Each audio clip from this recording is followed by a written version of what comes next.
नमस्कार दोस्तों आप सभी कोहिनूर हीरे के बारे में तो भली भांति जानते हैं, परंतु क्या आप जानते हैं कोहिनूर हीरे का इतिहास? कभी सोचा है आपने कि भारत की शान कहलाने वाला हीरा भारत से ब्रिटेन कैसे पहुंचा और आज के समय में कोहिनूर हीरे की कीमत क्या होगी? दोस्तों, कोहिनूर हीरा 800 साल तक किसी भी सल्तनत में स्थायी नहीं रहा। इसे कभी मुगलों ने तो कभी खिलजी और कभी ईरानियों ने लूटा। दरअसल बात लगभग 800 साल पहले की है, जब कोहिनूर हीरे को आंध्र प्रदेश की गोलकुंडा की खदान से निकाला गया था। तब भी यह दुनिया का सबसे बड़ा हीरा माना जाता था। इस हीरे के वजन की अगर बात की जाए तो यह लगभग 186 कैरेट का था, परंतु इसे तराशकर 105.6 कैरेट का कर दिया गया था। इस हीरे के सबसे पहले मालिक काकतीय राजवंश के थे, जो कि 1000 ईस्वी में सत्ता में आए। काकतीय राजवंश की कुलदेवी भद्रकाली की बाईं आंख में उन्होंने इस हीरे को जड़वा दिया था, परंतु आगे चलकर लगभग 14वीं शताब्दी में अलाउद्दीन खिलजी ने इस हीरे को काकतीय राजवंश से लूट लिया और आगे चलकर खिलजी वंश के पतन के बाद ये हीरा दिल्ली के शासक के पास चला गया। लेकिन सत्ता कभी स्थायी नहीं रहती और मुगल संस्थापक बाबर ने 1526 में दिल्ली पर आक्रमण किया और इब्राहिम लोदी को हराकर सत्ता के साथ साथ कोहिनूर हीरे को भी हथिया लिया। लेकिन अभी तक कोहिनूर हीरा भारत में ही था, लेकिन ईरान के शासक नादिर शाह ने 1738 में मुगलों पर आक्रमण कर दिया। इस समय मुगलों की गद्दी पर 13वां मुगल शासक मोहम्मद शाह आलम बैठा था। नादिर शाह ने कोहिनूर हीरे के साथ साथ मुगलों के मयूर सिंहासन को भी लूट कर ले गया।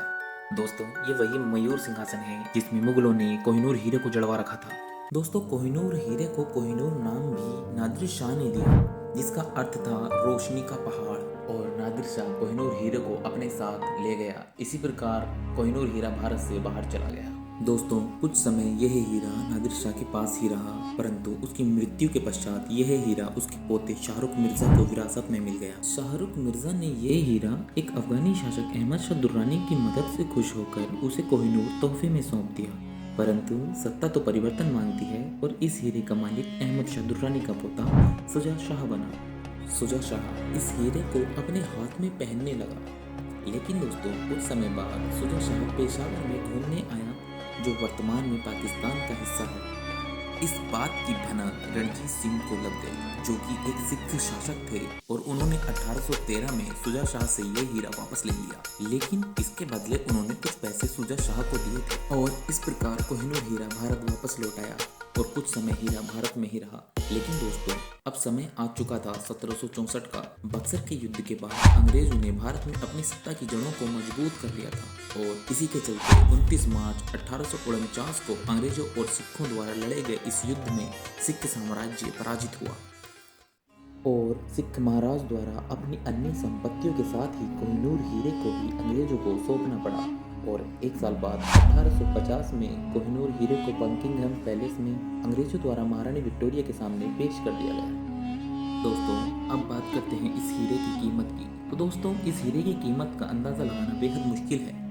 हालांकि इसकी कीमत का आकलन लगभग 1 अरब डॉलर अर्थात 8000 करोड़ रुपए के आसपास आंकी गई है। दोस्तों, एक प्रश्न हम भारतीयों के मन में अक्सर आता है कि क्या कोहिनूर हीरा भारत वापस आ सकता है?